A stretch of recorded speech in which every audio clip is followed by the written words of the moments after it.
So, my name is, as I mentioned, my name is Andre. I'm a FY1 doctor at the moment, and I'm just starting out on my Specialized Foundation Program.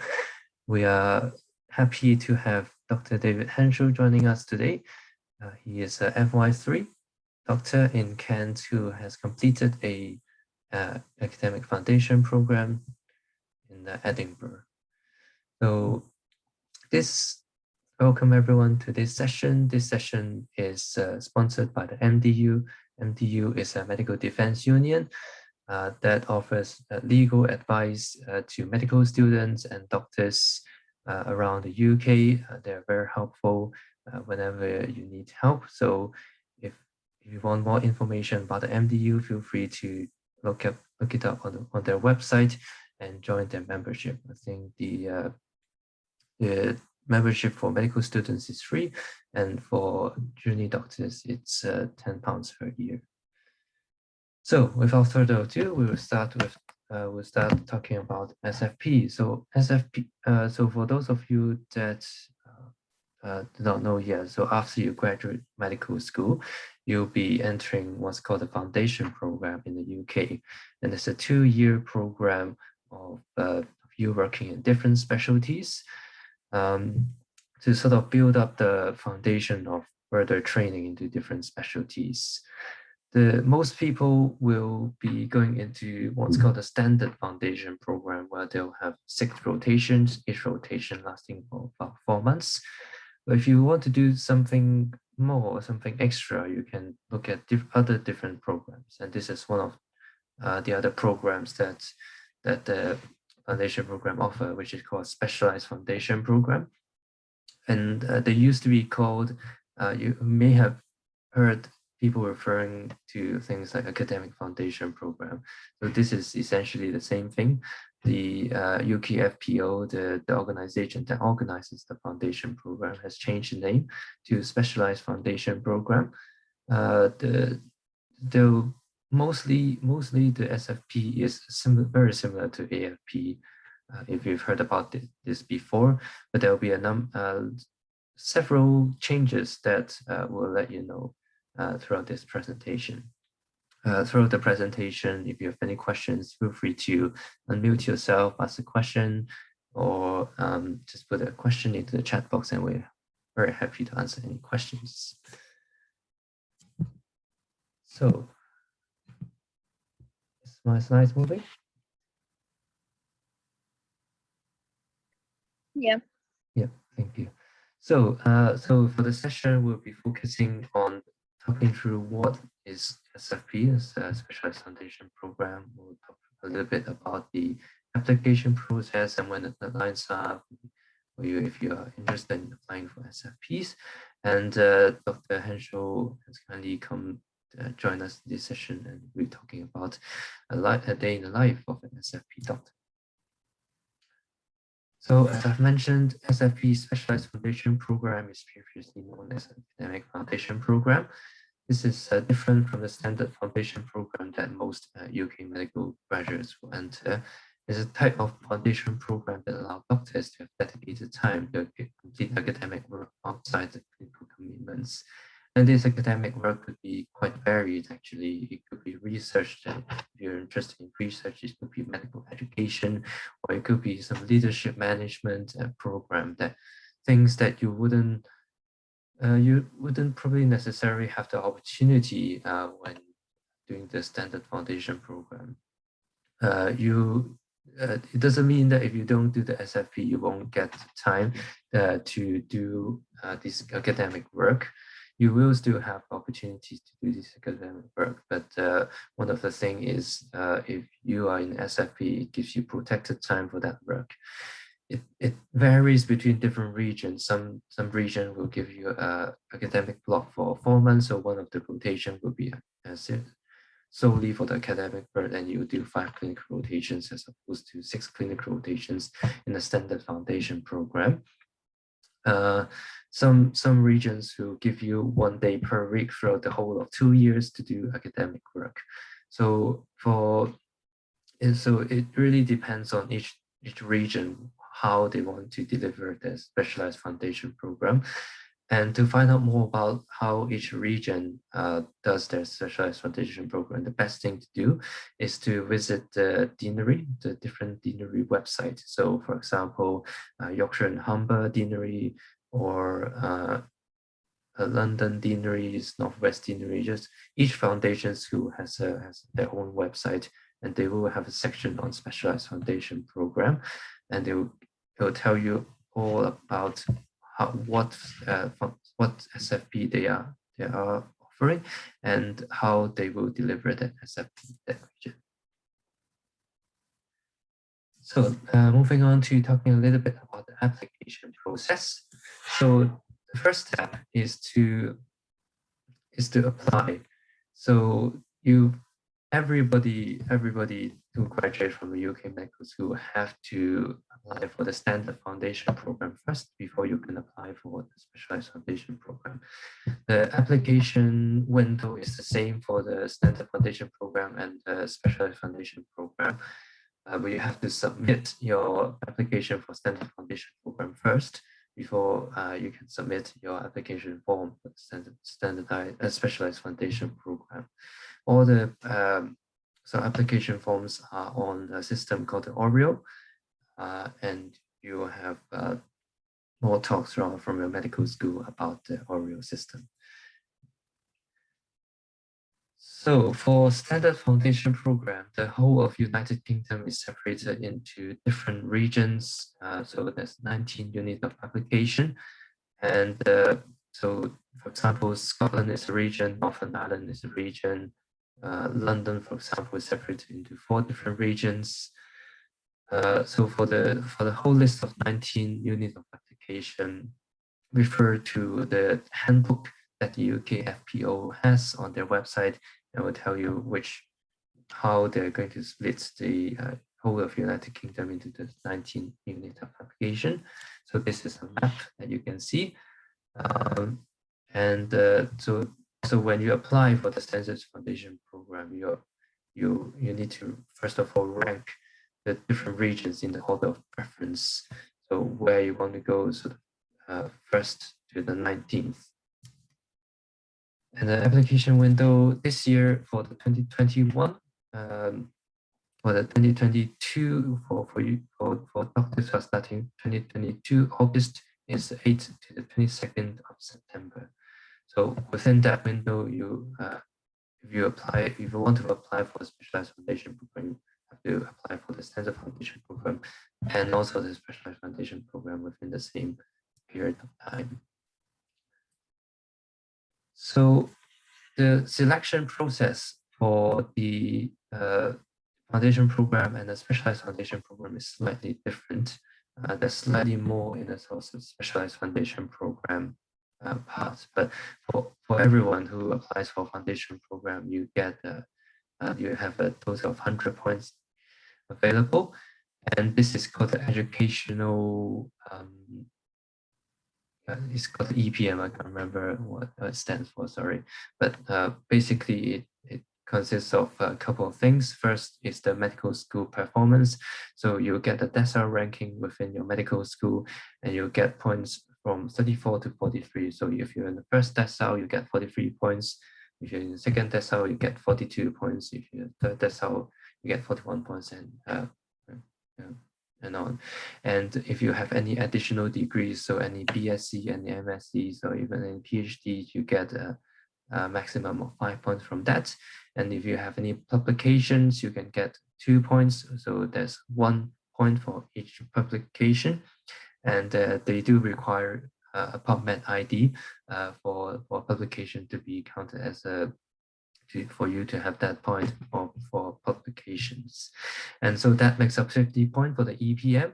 And you also do a test called the SJT, the Situational Judgment Test, which is normally around the December and January time. And that makes up 50 points. And together you get 100 points maximum. And this is the point that the UK FPO will use to rank you. And will then the top scoring applicant will will then be first be allocated to their region according to their order of preference, and then it sort of moves down the list, and then to allocate you to a specific region. So specifically for the Specialized Foundation Program, you first have to complete the Standard Foundation Program, and then you can start the Specialized Foundation Program application. The application form is, as mentioned, is on Oreo. It's very similar to the Standard Foundation Program, but there are some additional sections where you have to complete, as the foundation school would like to know a little bit more about you for the Specialized Foundation Programs.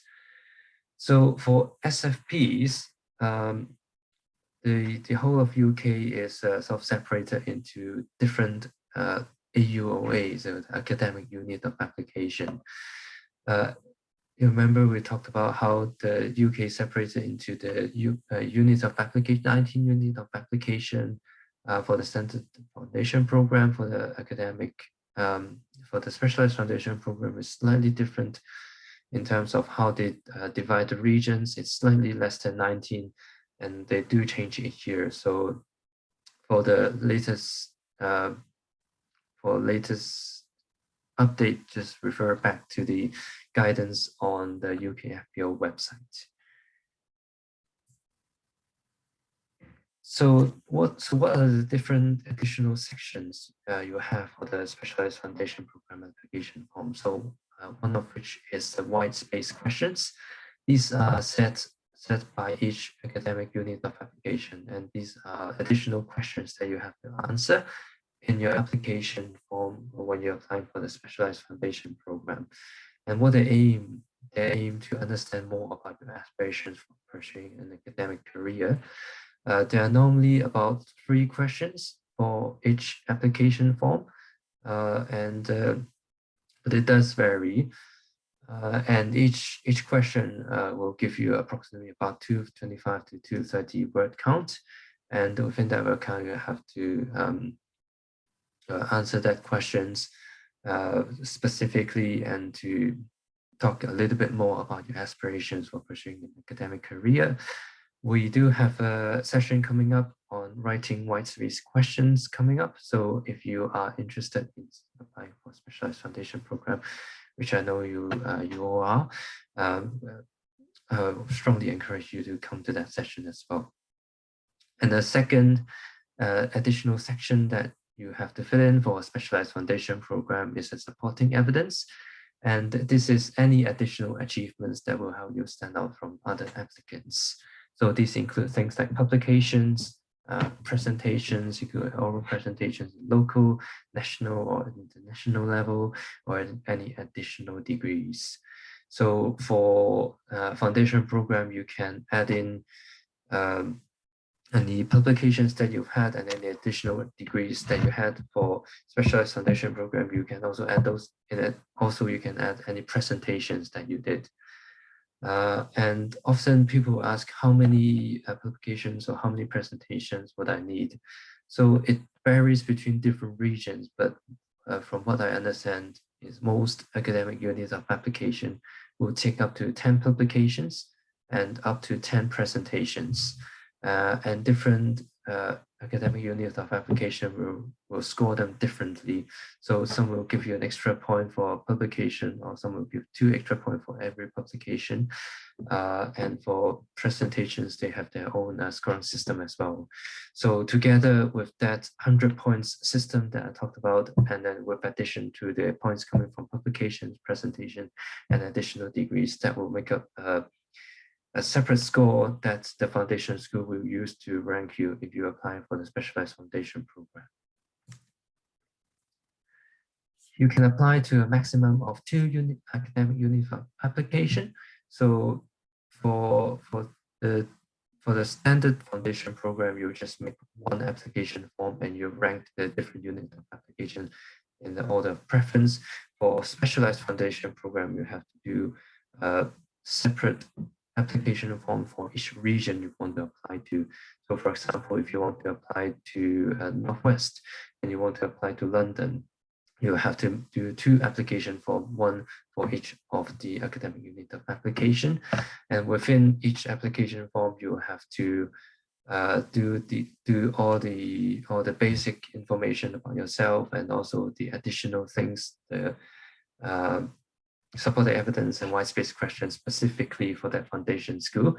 And you also have to rank the jobs, the different rotations that the academic units of application offer for Specialized Foundation Program in the order of preference, and then they will allocate you to that according to your preference.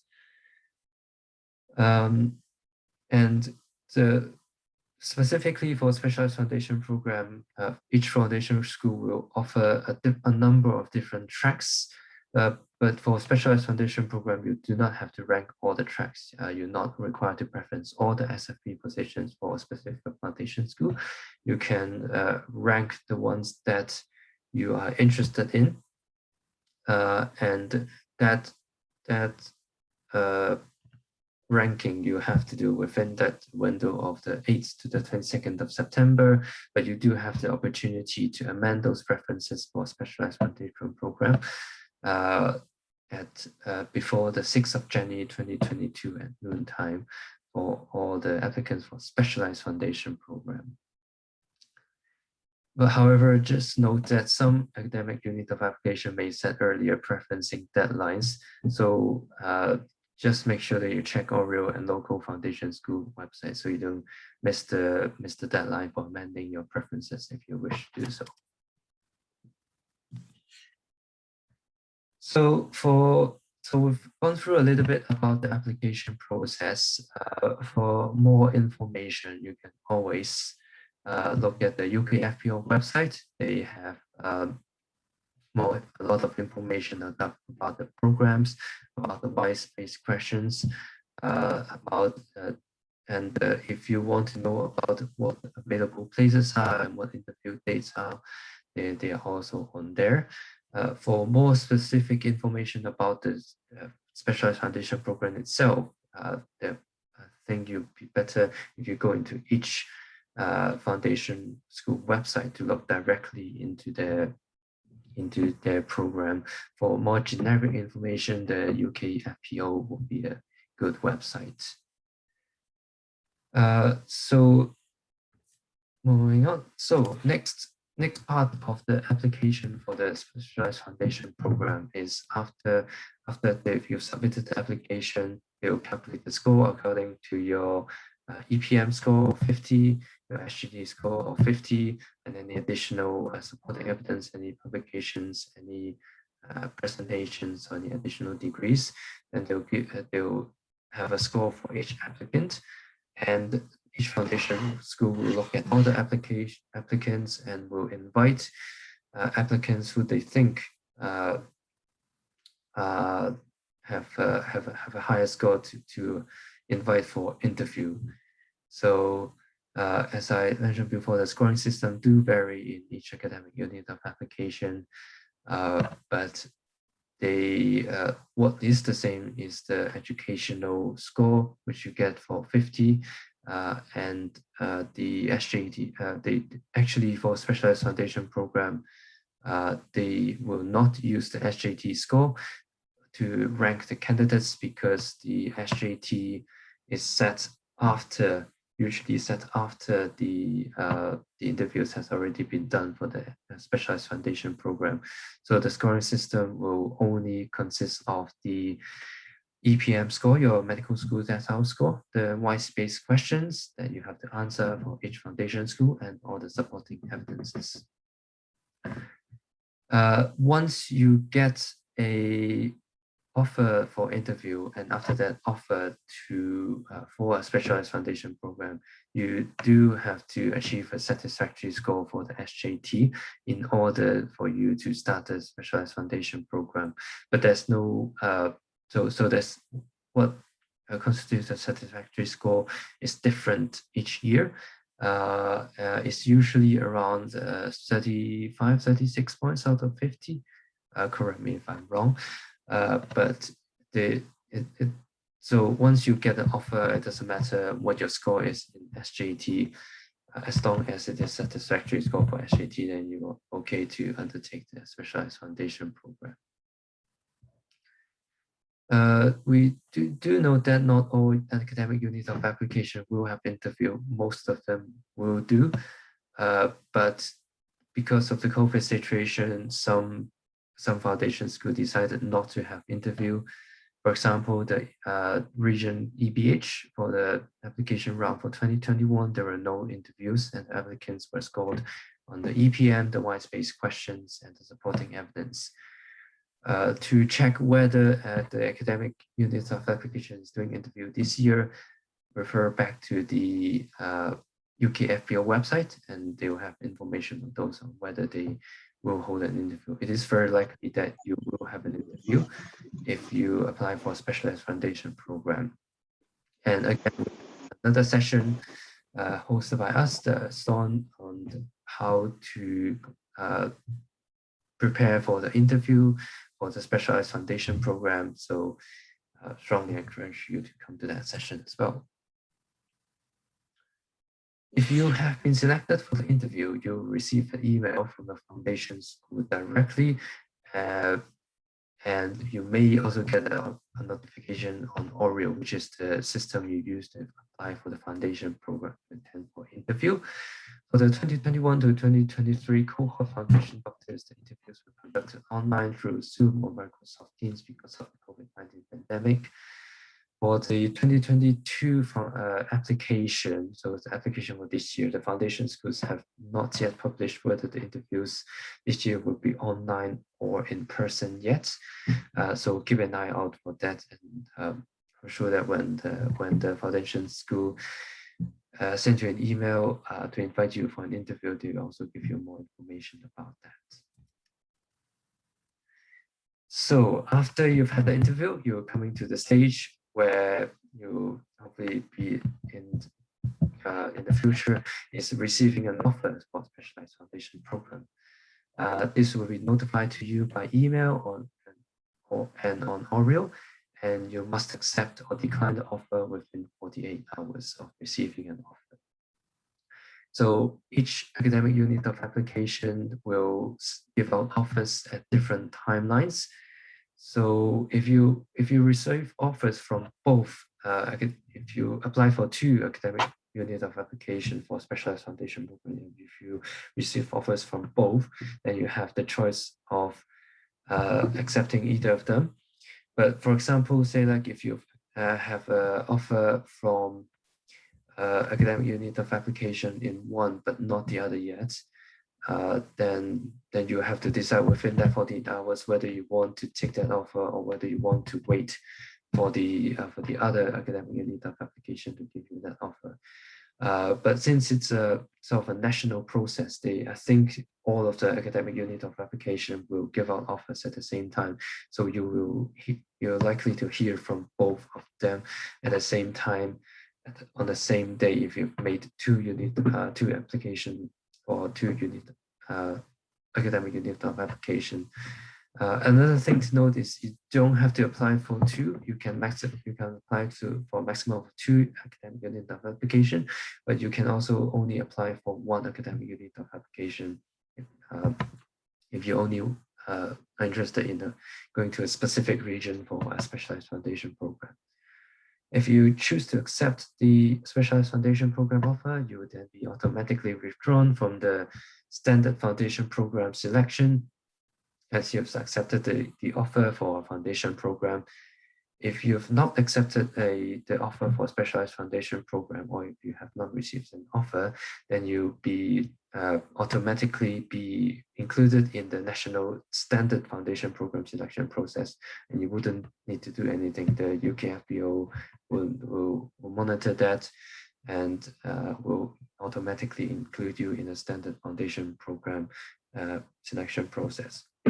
So that is why when you're applying if you want to apply for Specialized Foundation Program, you have to apply for both the Standard Foundation Program and also the Specialized Foundation Program is in a situation where you do not accept the offer for Specialized Foundation Program, or if you have not received an offer, you'll be included in the foundation program that you've applied for. So this is just a brief timeline of when the academic unit application will give out the offers. So the first offers will be given out from the 12th to 14th of January 2022. This is the first group of applicants that they will give offers to. And then the deadline, as I've mentioned, is 48 hours for these applicants to accept or to decline that offer. And after that, there'll be a number of cascade afterwards, because each academic unit of application has a number of specialized foundation program. And in some situations, some applicants may not take up that spot in the SFP or in each region. So there will be a number of cascade offers that goes on for first cascade, second cascade, third cascade, and on according to those timelines. And so if you in that 12th to 14th January period, if you applied for the Specialized Foundation Program and you did not get an offer, there's still a chance for you to receive an offer through different cascades. So I've very briefly went over the application process and the offer processes for the Specialized Foundation Program. Any questions at this point in time?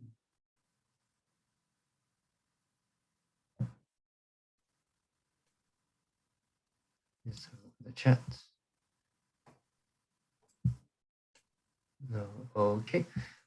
In that case, I'll hand over to Dr. Henschel, who will be talking about the day in the life of an SFP doctor. So, David, let me see if I do this, can you click on it?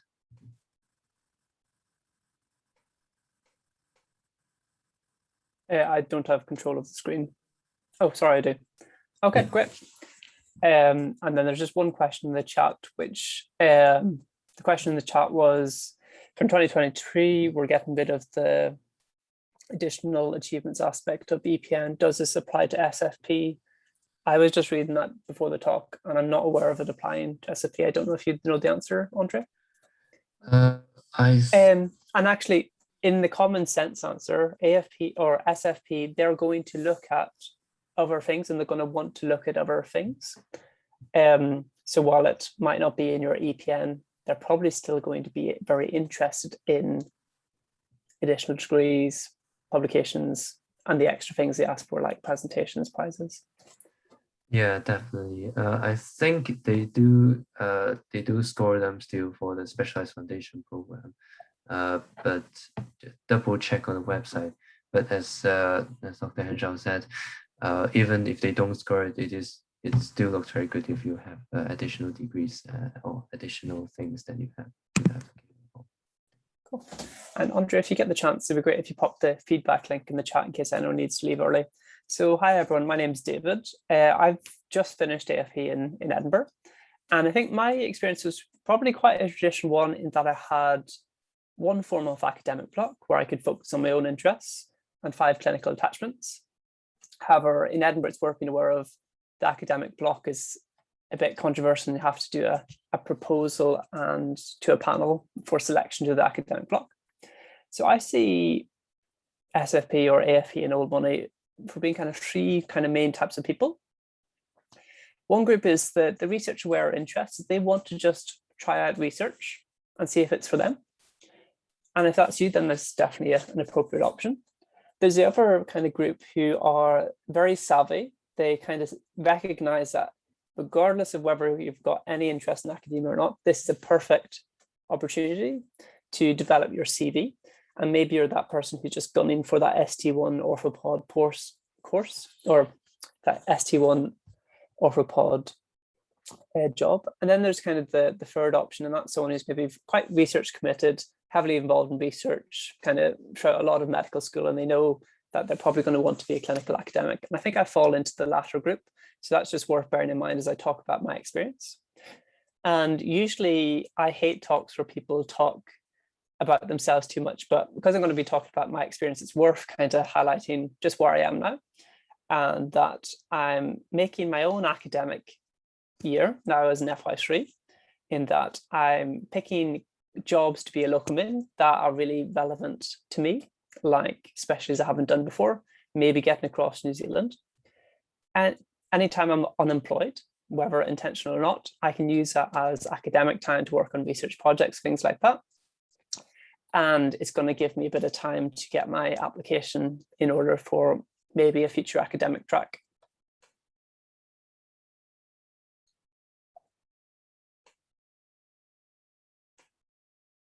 Okay.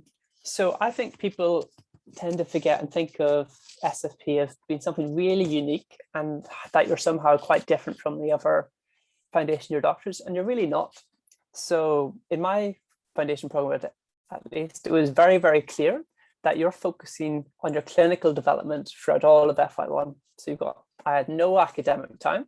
So bear in mind, any academic things that I've managed to do then, I was just doing in my spare time, after work, weekends, whatever. So I could have done this on just a completely normal foundation program. So my first job was liaison psych, really great job, pretty chill, well supervised, but I had a long commute. And because of that, I was a bit too tired to be working on lots of research. And I generally didn't really do much academic work at all in my spare time or during that job. I was just kind of getting my research proposal in order for next year in terms of planning the project. What would it be? What's my research question? Doing a PowerPoint presentation to a panel. And then I was quite fortunate to get selected to the academic block in FY2. I helped a consultant with one pretty low quality audit that was looking at kind of monitoring bloods and physical health parameters in psychiatric inpatients. And that audit was pretty much a waste of time, which is quite a common experience in people who kind of help a consultant with an audit that they're just doing for their own portfolio.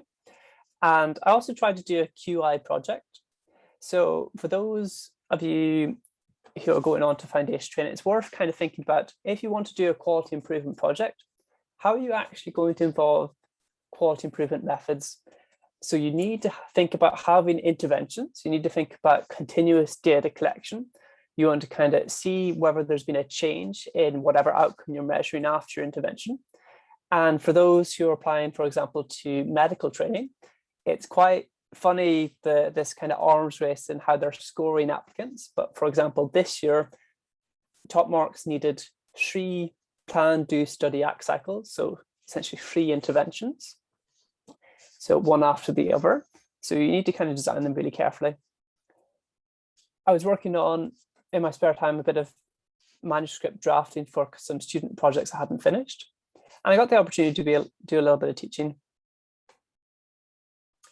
So next, in my medicine job, it was initially really stressful. So it was kind of, you're 4 months in, and now my first real proper job, and kind of getting to grips with kind of the standard things that FY1s are expected to do in terms of writing lots of ideals, lots of admin, clinical skills, bloods, clerking, reviewing sick patients. And I guess first 2 months was medicine, and then I had about a month of respiratory. And towards the end, I thought I was starting to get a bit better at things. And then kind of COVID struck.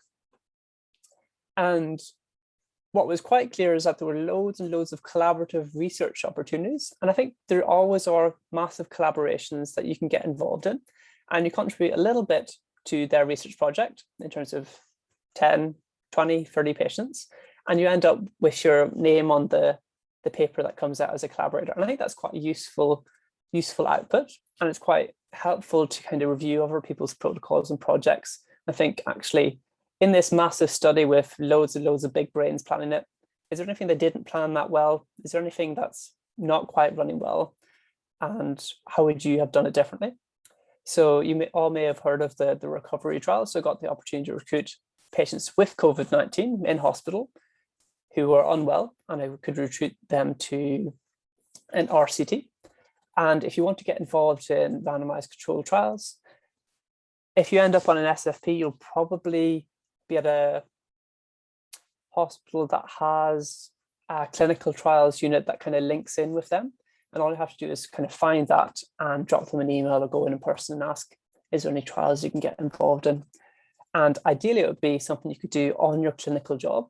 So you're not actually going out of your way too much to contribute to research and to kind of help patients get involved in research.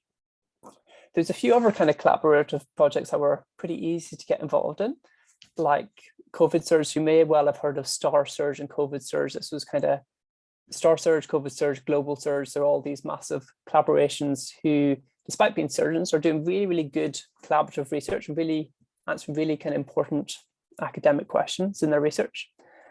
There was also a few kind of literature research projects available. So even though in the height of a pandemic where it looks like you can't meet people in person, there are very often lots of online research projects that you can be contributing to. And they may or may not have kind of clear authorship criteria, but very often they might kind of credit you as a collaborator in the paper that comes out. And it's quite controversial, but I think generally these are pretty useful outputs. They're quite interesting research experiences. So kind of two of those projects was RoboSurge, which was kind of looking at essentially a systematic review and outcomes of robotic surgery and various surgical operations. And also the COVID living evidence summary, which is called COVID Souls, which is still very active.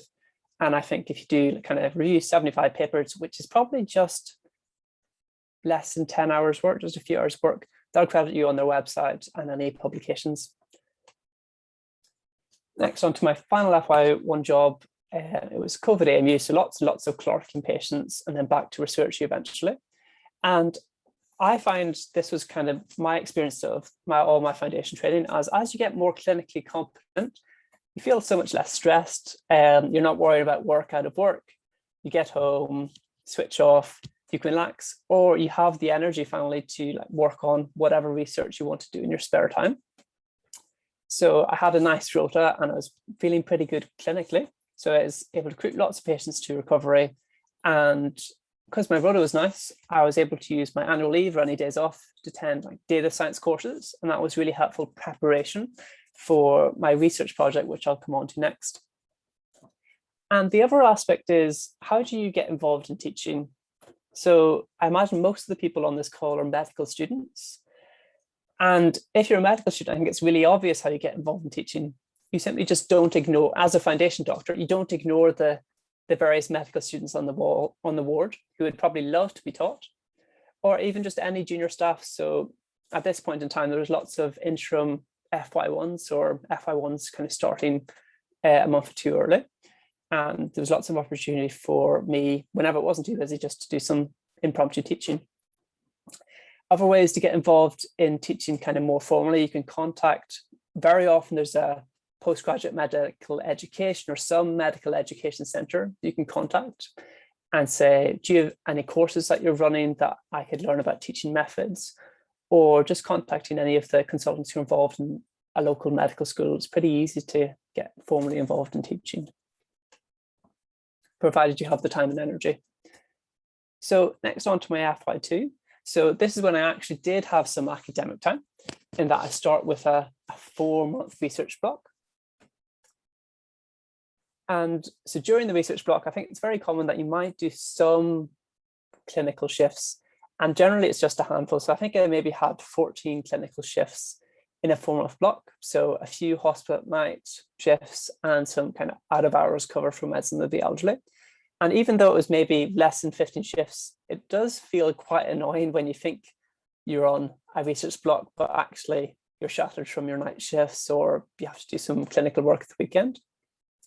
So what did I do with my research block? So I had actually intended to stay in Edinburgh and was lucky to get Edinburgh AFP. And that had meant that I actually knew what supervisors were good. And I had kind of planned a project from perhaps earlier than I should have, in that I did a systematic review in genetic causes of stroke. And I worked with kind of my supervisor thinking, just approaching her to say, I'm hoping to apply to AFP. I may or may not get a 4-month research block. Could we kind of plan a project that we could do together? So I was looking at the genetic overlap between stroke and kidney disease. And I got to use kind of big data sets and learned some useful skills that will hopefully set me up a bit better for the future. So the skills I was learning, there's a computing language called R. So some may have heard of things like R Studio, which is kind of the program that lets you kind of run R in a bit of a user-friendly manner. So I attended some data science courses in FI1 that meant that I could kind of start that a little bit with a little bit of experience. I was also using a resource called the UK Biobank, which has 500,000 people, clinical data, which tends to be their clinical disease codes. So a disease code is every time someone comes into hospital and they're discharged and their diagnosis was a heart attack, so a myocardial infarction, very often there'll be kind of a short number code that attaches to that. So someone will read the discharge letter. They often aren't a medical person, and they'll attach disease codes to various hospital data. And that will mean you can find everyone who's had a heart attack. And so I was looking at patients with certain kidney diseases based on a certain code list. And I was looking whether or not there were genetic variants that we see in stroke more common in those groups. So it's quite an interesting project, and genetics and big data and bioinformatics is kind of the area I want to go into, and it kind of remains definitely quite a hot or kind of topical area to go into. And because I actually had very little clinical time, if someone sent around an email saying, guys, could someone help out with this OSCE or clinical examination teaching, it's pretty easy for me to volunteer and just check it was fine by my supervisor. And because I had all this spare time, it felt like I could organize my time as I saw fit. So if it seemed kind of that the best use of my time might be to take a day or two to work on data analysis or writing up a project from a few months or a year previous, then I could do that. And what's worth bearing in mind is this is the only unique thing to my SFP. I didn't really get much academic time in any of the other blocks. So every other kind of block is just a normal foundation program block. So next I had renal medicine, which is looking after dialysis and renal transplant patients generally. And it was a low stress job with a nice rota. So actually this is when I felt like I started to do quite a lot of research, and it's amazing how much you can get done in your kind of spare time if you're not stressed and you're not actually working that many hours and you're finishing on time and you've got lots of energy. So this is a great opportunity to get involved in. So lots of the NIHR funded trials are running what's called an associate principal investigator scheme. And essentially what's that involved is over a 6-month timeline. You get involved in your local clinical trials unit. There's an expectation that you're going to help them recruit patients, learn a bit about trial methodology and kind of clinical documentation. And with that, it'll give you kind of a qualification of sorts that you can use as evidence down the line if clinical trials is an area that you want to get involved in. And at this point in time, I kind of realized actually I'd never actually done a proper quality improvement project. And actually, if you talk to me, most people doing an audit or a QI project, very often it's not really a QI project if there's not clear interventions in monitoring continuous data.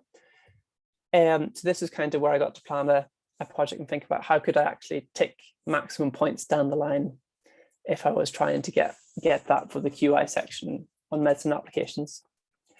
So for example, for that, what I did was I had lots of ideas. One idea was it was quite clear that resus status, so whether someone is for CPR or DNAR, wasn't that well documented on our ward. But that felt like anytime I've raised it with a consultant, they all thought actually it was documented exceptionally well. And it felt like it'd be a bit controversial or wouldn't actually go anywhere that if I was to kind of pursue that. And then the other audit idea or QI idea I had was to look at, so one issue was when you're meant to do routine COVID swab was changing quite often, and loads of people didn't know when it was meant to be done. So both nurses and doctors, and it maybe wasn't being as done by the book in terms of some patients weren't getting a swab when they should be. And actually quite a helpful, or like what kind of really accelerated this idea is after an outbreak of COVID on the ward, which has really high mortality in dialysis and transplant patients. That was kind of quite a nice time for me to suggest, how about we do a quality improvement project with regards to this? And you can have really simple interventions. So a simple intervention could be writing on the medication chart, could be writing it on a new column in the doctor's room board where you have a list of all your patients, things like that. And then you monitor your kind of outcome of interest and see if things improve or potentially get worse. And helped a few other people with kind of audits, and it's worth always thinking it's fine to say no and be really selective on what you get involved in, because lots of projects aren't actually going to go anywhere. But if someone has an idea and they're a consultant and they sound like they'll help you present it and actually it's going to go somewhere, it's quite nice to get involved if you have the time. So I had 4 academic days that I could use as I saw fit here. And essentially what I used them was 4 days where I would just study for MRCP part 1 to get it out of the way. And because on this ward, there was lots of medical students all the time, and I wasn't that stressed, and my colleagues weren't stressed, I did like dozens or maybe 100 hours teaching, because any day there's always medical students. I could just ask peers, okay, if I take an hour or half an hour and do some teaching. And then on to my final job. So this is neurology, neurosurgery. In Edinburgh, despite it being a neurology job, it's actually maybe 2/3 neurosurgery. So at this point in time, I felt really quite clinically confident and competent. And when you're feeling not stressed at work, you finally actually have the energy to get really involved in things. So there was another RCT set up, and that was being run in Edinburgh, called Heal COVID, which is, it's across the whole of the UK as well. And that was looking at kind of randomizing patients to a statin or Pixaban or placebo to see if you could reduce mortality after discharge from hospital in patients who have had COVID. A friend contacted me to get involved in helping him with some research projects that simply hadn't gone anywhere because the supervisor actually didn't give him any supervision. I felt kind of capable that actually I know how to rewrite this and get it ready for submission. They were like case reports or med-ed papers. He also had been contacted by a consultant to do a systematic review, but actually had no idea on systematic review methods. So it's quite helpful. Whenever you've done a project, you're actually a huge asset to a peer, whether they be a few years older or a few years younger, and you can actually advise them what your method is going to be, what are the practical steps. It can be quite fun to be involved in some kind of trainee or medical student societies. So one society I've been involved in is NANSEG, which is a neurology, generally medical student or foundation doctor society. And I was able to help with designing one of their epilepsy studies. And then I'm finally kind of getting on top of my clinical work, and I feel like I've got the energy to start writing things up and things like that. So just to finish off, no matter where you're going to do your SFP, virtually all of your time is clinical. I think quite a lot of people don't grasp that, but academic time, if you get any, even if it's just 1 day a week or half a day a week, or even just a full 4-month block, that certainly helps you get really, just kind of dig in really deep into a certain area. Really important to find good mentors. So I think a lot of people don't really follow the difference between a mentor and a supervisor.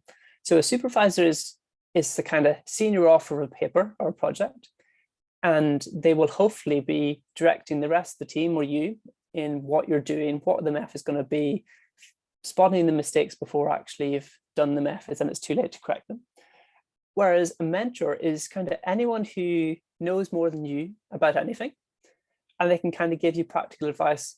So lots of the foundation or SFP programs will assign you a mentor. So you will, on the day 1 or first week, you might say, I'm David, and I'm really interested in neurology and maybe renal. And they might be like, do you know any renal consultants? We can put you in touch with one of them. And then what essentially happened is I thought I knew what this was, and that I knew a consultant neurologist who's supervised my project in the past. But actually, if someone's offering you mentorship, it's really good to kind of just accept it and kind of arrange a first meeting and see if, is this someone who makes time for you, actually knows what you don't know and how you can improve your career, your kind of projects, just your general direction. So just to finish with some caveats, there's no typical experience, meaning that everyone kind of has their own interests. You kind of end up in your own area of research, teaching, leadership. And the programs themselves could differ quite a lot in terms of how flexible they are, what are people's experiences like. I think your experience is always going to be tailored to you.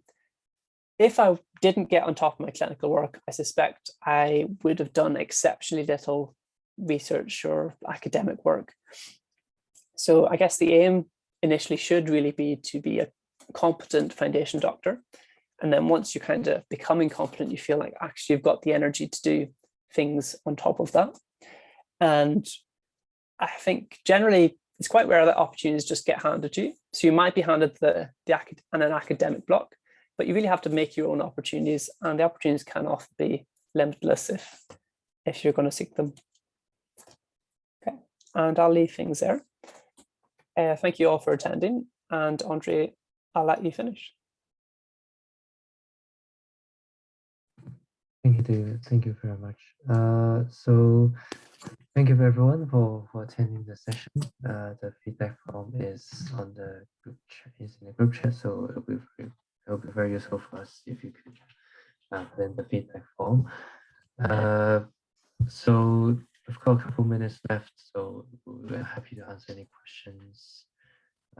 Just to let everybody know, the next session that we have for this SFP series is about writing white space questions, which is part of your, which will be form the part of the application for the Specialized Foundation Program. So if you are interested in it, follow us on Twitter and Instagram, and look out for our emails. Keep an eye out on our website, and we'll post the details for the next session. We've got a question. So in terms of primary research, is there much opportunity to carry this out? And if so, would that be patients on your ward? Dave, you can leave that with you. Yes, it might be helpful to specify by what you mean by primary research, but I suspect, so observational research is pretty easy to get involved in, especially retrospective review. If you want to get involved in RCTs or like clinical trials, you get involved with an existing clinical trial.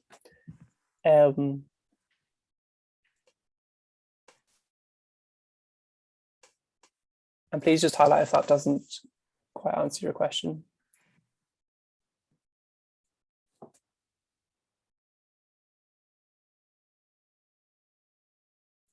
Yeah, so you can do observational research with patients on your ward. If you've got a sensible research question, you'll probably need to apply for ethics and make sure you've got a kind of supervisor. Often a consultant who's based on the ward might be a good supervisor for a project. Say you're on a cardiology ward and there's an interesting question to be asked about your patients.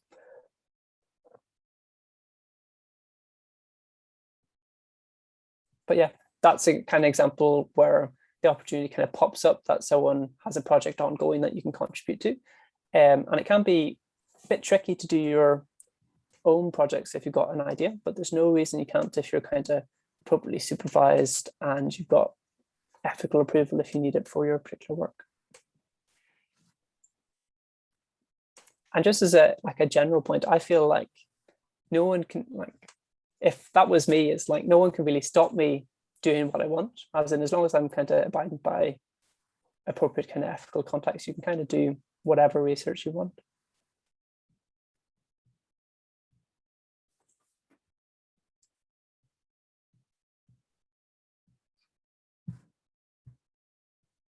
Yeah, I'll stop the recording now.